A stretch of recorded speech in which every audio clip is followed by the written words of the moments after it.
Hey guys, so in this video I'm going to go through 5 games that all have been sent to me, and we're going to go through them completely blind, and they're quick ones, okay?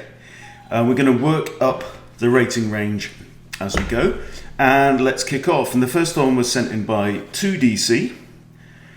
It's a blitz game, 5-minute blitz. He's rated 817. This opponent is rated 761. All right, so let's start off. We've got e4, e5. Okay, now knight c3, Vienna style, love it. Okay, and we have copycat knight. Now what I play here is bishop to c4, and that's indeed what we have. And we have the full copycat. Excellent. So now queen g4 is the move. Queen g4, because we're now attacking the g7 pawn. Okay, now let's see what black plays here. Knight out to f6. Okay, fails to defend the pawn. Okay, so queen takes g7, excellent. And okay, so the threat here is the queen taking the rook. The queen can't go onto the back rank other than taking the rook. So black now plays king to e7, which is a discovered defense of the rook by black's queen, and this looks pretty good. However, queen takes f7 check. It simply does not work. It's a catastrophic blunder, really, giving up that pawn. And then this move, and where does the king go? Got one square here, and now comes the finish. Okay, can you find the finishing move that 2DC found? Knight b5, checkmate. Move 7. Beauty. Nice one, my son. That really is very, very good. And it just shows the awesome power of the Vienna game. Lovely. Right, let's move on to game number 2. Again, I haven't seen any of these before. This is a fresh one, all fresh to me. All right, Andy Deco, rated 1002, and this is a 10-minute rapid. So he's got the black pieces, and white starts with the reti. So d5, the reversed London is all fine here, and now the reti gambit, offering up a pawn. Do we take the pawn? No, we don't. We play c6. So now if white decides to capture towards the centre with his c-pawn, we do the same, recapture with our c-pawn. And nothing is lost and nothing is gained. Okay, now we're looking at a bishop fianchetto on that side, although this bishop's going to be lined up with a whole bunch of light squared pawns. Okay, so knight f6, bishop fianchettos, bishop f5. All right, so this is kind of a fairly typical setup, kind of Caro-Kann with the pawns like this. Okay, so we have king castles, and now e6. So kind of Londony, really, with the bishop out there. Yeah. So this is actually like a reverse London, like I was saying. That's what we've ended up with. White plays d4. And now we have c5. So we have tension a go-go in the middle of the board here. Right? Who's going to take what? What's going to happen? No one. e3. This then does permit c takes d4. And that's using a wing pawn to capture a center pawn. But then I guess white can do the same thing. But let's see what happens. Black decides not to capture and develops his other knight. Sorry, black. Develops his knight. We have rook e1, lining it up with the king that is uncastled. So now this is almost looking a bit more French on black side, right? Because what we have is we have this pawn tension here, but if white ever blinks and captures there, then the bishop can can recapture for free and develop for free.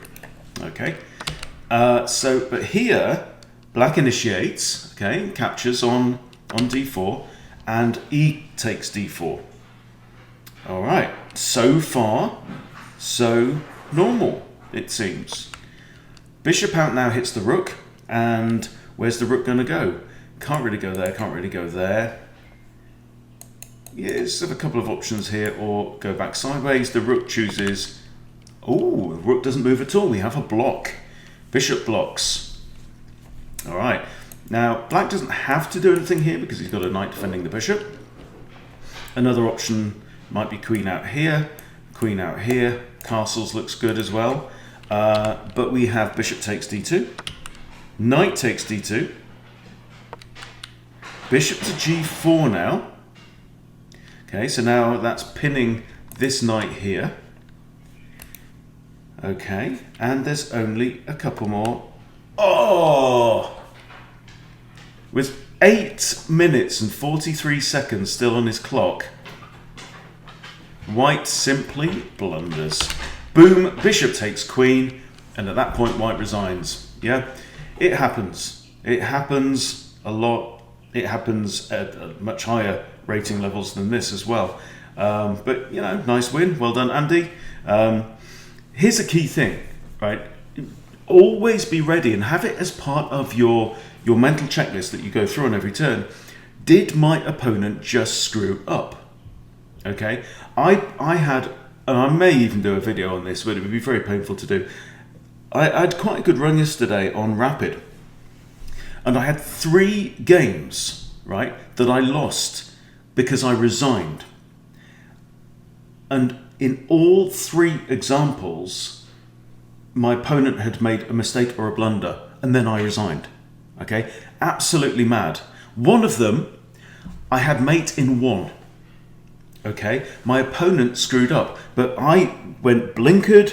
I focused only on one part of the board and missed that I could have just moved my bishop, captured his queen, and he'd be in checkmate, right? I just failed to read the board, okay? You've got to read the whole board, right? If your opponent does something stupid like this, thinking, oh, I'm going to attack your bishop, you have to look at the whole thing. It's only 64 squares. Just look at the whole thing, you know? There's no fireworks in this game, but the point is, Andy had his eyes open. He read the board, and he was ready for his opponent to screw up, and up he screwed. Okay, now we are going 3-minute rapid with Christina, Tigers Without Stripes. Sorry, 3-minute blitz. Who's rated 1140 at blitz, mid 1400s now in rapid. But let's see what goes on with this one. We have d4. We have the Dutch. Bishop comes out, knight f6.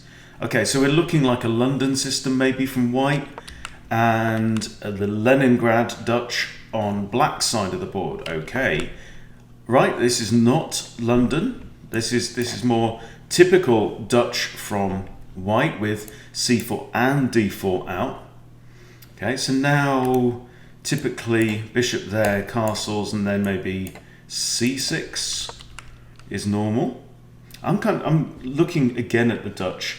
I've been playing around with King's Indian and with the Reti, not the Reti, the Benoni and Benko gambits and stuff like that, and I'm not really feeling it. So I'm going back to this Leningrad Dutch again this week just to see, you know, is this the way that I want to respond to d4? And the interesting thing about the Dutch is that you can use it against d4 and against c4 if your opponent uses the English opening, right? Because very often the same 2 pawns come out together to control this area of the board. So it's quite a handy tool. Right, now we have e3. So maybe white is thinking about putting the knight behind here with a kind of a London, but with this advanced c-pawn. Not a bad idea. All right, so, oh, this looks like it's a 3+2 or something like that because we're still on 3 minutes. Okay, black castles.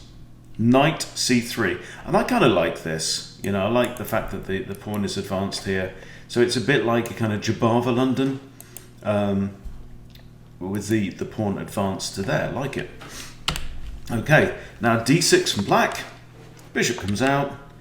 e6. All right, white castles. Queen e7. Queen down here. Okay, so the queen's looking at this pawn, is defended by the rook, by the bishop. Queen is also in line with the king, but there is junk in the way. We develop the knight to d7. Pawn pushes. Now surely e5 now just kicks the bishop. Yeah, Bishop comes back to here. Okay. Black also now has h6 to kick the bishop one more time. Oh, but even worse, pawn fork. Eat my pawn. Okay, and now White decides to respond to the fact that he's about to lose material by exchanging off material. Okay, bishop takes back. So far, so good. White's still got a problem. Okay, bishop takes and pawn takes. And now what we've got is a semi-open f-file on our part. And the knight is still under threat. Okay, and where can the knight go? Can't go here, and he can't go here, and he can't go here. So he's only going to have to retreat. He could go here. Let's see where he goes. Okay, middle of the board. Good place for a knight. Here I'd be tempted to play c5, because if d takes c5 en passant, oh no, then that actually loses the pawn to the knight. Knight can capture, so probably not. Okay, so Christina here decides to trade, doubling up pawns in the middle. So White now has quite a weight of pawns on the queen side, but this e-pawn is looking somewhat threatening. This bishop is poor at this point in time, so maybe think about bringing the knight around and unleash the bishop. We shall see. All right, so this is Christina. She goes for the throat. Okay, obviously if pawn takes here, queen takes with check. Rook can't block. King would have to go in the corner. We could trade rooks. Yeah, that could be quite nasty, but let's see what happens. There's only a few more moves. Oh dear, oh dear, oh dear. So, right, what White is thinking here, is, I'm going to pin your pawn, because you can't move it, because then I'll take your queen. But what White doesn't realise is, pawn takes f2, e takes f2, comes with checkity check, right? So, White not going to have time to do that. Boom. And now this is a pawn fork. The king is in check. And look at that. Nasty, nasty, nasty. So king f1. Okay. And it looks as though the king has blocked the pawn's progress. But the king hasn't blocked the pawn's progress because f takes e1 equals queen, check, mate. Lovely, lovely. Because look at this. This is a double check, right? So what can the king do, right? Capturing the queen makes no difference because the king's still in check from the rook. Moving here isn't possible because the king's still in check. Beautiful, beautiful finish. And what did we say after this, right? Yeah? Takes, and then suddenly Evil Eddie goes about his business and boom, and it's all won. Fantastic. Right, game number 4. Let's go. Let's keep on piling on the fun. Right, this is Hop09 with a 15-minute rapid, or a 15 plus 10, rated 1338. Opponent Jar Keved, rated 1300. E4, E6, the French. Okay, knight f3. Are we going for a French wing gambit? d5. e5 here from White. Yes, might indicate the French wing gambit, which is if c5 is played, you push b4 and try and invite black to take the pawn. c5 is indeed played. Nice. b4. We have the French wing gambit, boys and girls. Very similar to the Sicilian wing gambit, right? When c5 is played in the Sicilian, you go b4. Say, here pawn, come over this way. Come over this way. Here's a free pawn. That's nice. Okay, black does not bite on the pawn. So the pawn takes, absolutely. We're capturing inwards towards the center of the board. You know, probably lure out this bishop, I should imagine. Out comes the bish. Okay, so far so normal. d4. Absolutely, very classic move. We do that in the Sicilian wing gambit as well. A lot of kicking the bishop off here. And the bishop's going to have to move. Comes back to there, so it's kind of stuck here. It's looking at the side of the board there and looking at a double defended pawn there. Could have been tempted, instead of going back there, to come here with check and maybe trade itself off. Looking at the centre of the board, it's, you know, gridlocked, so not really happy hunting ground for bishops. But anyway, c3 just completes the dark squared pawn chain and makes this bishop look even more stupid. Okay, black has now invested two moves in a very bad piece. Okay, so black has really got very little to show for his trouble. This bishop is crap, right now. So where can that bishop go? It can go here and get taken. It can go here and get taken by the queen. These bishops are awful. The knights are still in the starting blocks. The rooks are still in the box. So's the queen. Okay, and now, if we are front foot attacking players, we need to take advantage. Yeah, it's true, black has two pieces developed to white's one piece, but black's pieces are what's known in the trade as shite. Okay, so we have, because this pawn has advanced here to e5, guarding this square, the knight can't come out to its natural square, it goes over there in front of the king. Now, what you've got is a problem here, which we quite often see, which was all black's junk is on the wrong side. Okay, we've got a massif central there, right? We've got this kind of immovable central obstacle in the middle of the board, and all black's stuff is over here, right? That's not great. So what we need to do is go all target the king, right? So let's see what white chooses to do here. Bishop d3, excellent. Targeting the h7 pawn, also getting ready to castle. Castles. Huh. Okay, now, what would I do? We have knight g5 as an option, but white has other ideas. Okay, now, this setup, castled king, right? No knight on f6, okay? Bishop on this diagonal, knight ready to jump in, and when the knight jumps in, queen will have a free line to an unprotected square on h5. What does that all add up to? I'll give you a moment if you need, because we are going Greek. The Greek gift, boys and girls, beauty. Okay, here with check, is the king going to take the bishop, or is the king going to step to the side? King takes the bishop, and now, step 2, knight g5 check. Now I do believe, I haven't studied this, not being a scholar of chess, I think king g6 is the only realistic move here on black's part. But black retreats. And now, what can stop this? Answer is nothing. Queen h5 and black clearly resigns. Because there's no way of stopping this, okay? Really good example. And you see, when all the stuff ends up on the wrong side of the board, and you then decide to put your king over that side, that's not smart, okay? Because all these pieces, bad as they may be, are still, guarding squares, okay? But these are all the squares that are being controlled by black's pieces, okay? And it's all over here. Black's control of the board is all on the opposite side to where he's put his king. Not the smartest move. All right then, one more for the road. Now this is Frodo Swaggins, rated 1452 at Rapid. Opponent Cromwell, 44, rated 1373.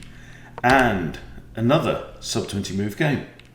d4, d5, c4. The Queen's Gambit is on the board, boys and girls. Okay, Queen's Gambit declined. And g3. Now, I don't play the Queen's Gambit, never really have, don't really know anything about it. So g3. I guess the idea is going to put the bishop here and pile up pressure on that square. Knight f6, bishop g2, fianchettos. Bishop comes out ready to castle. Slightly passive bishop there. Okay. Knight f3 ready to castle. Okay. Seems all normal so far. Castles, castles. Knight d7.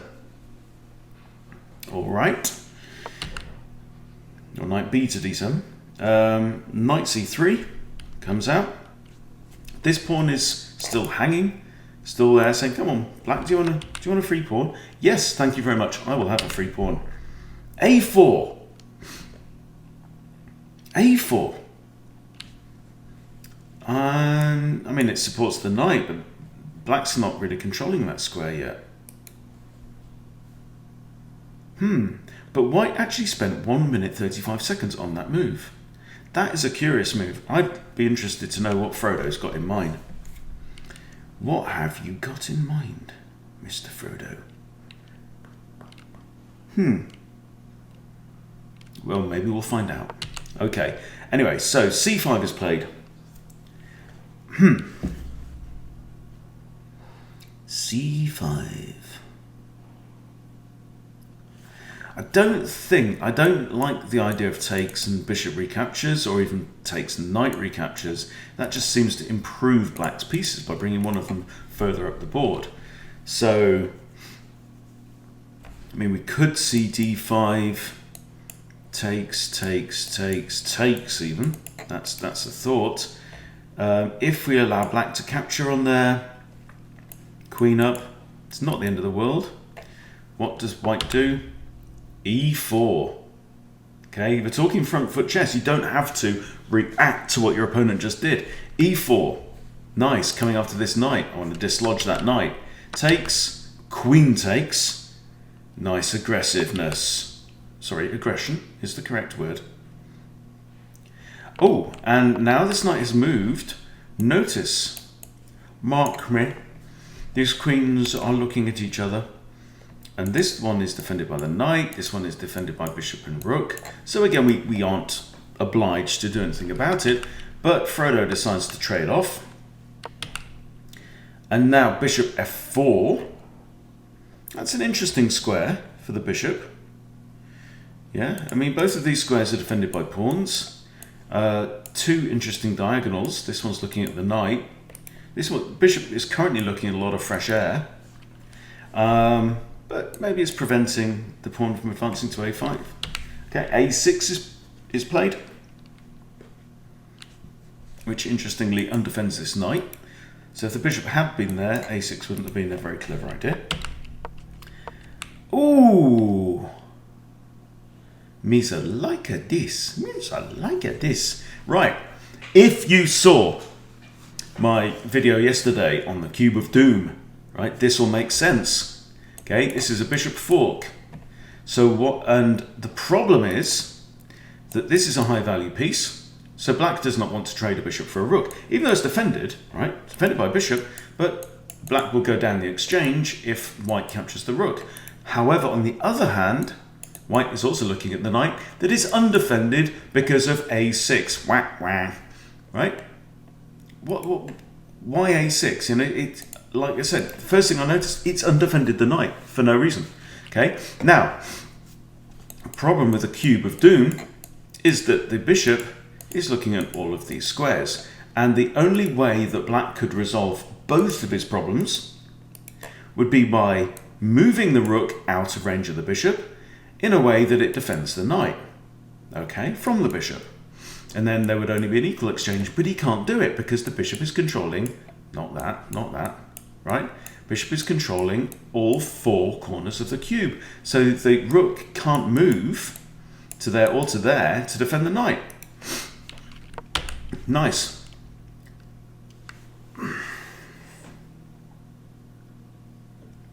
With 8 minutes 16 seconds on the clock,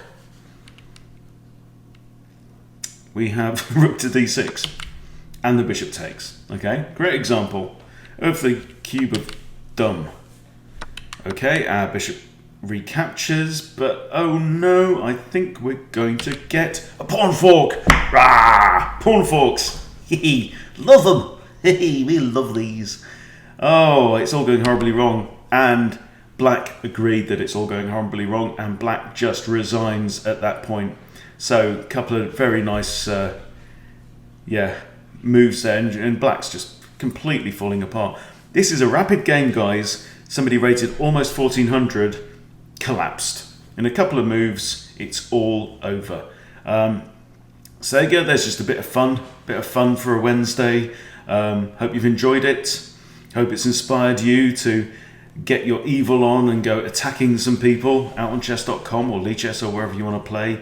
Thanks for watching. See you later.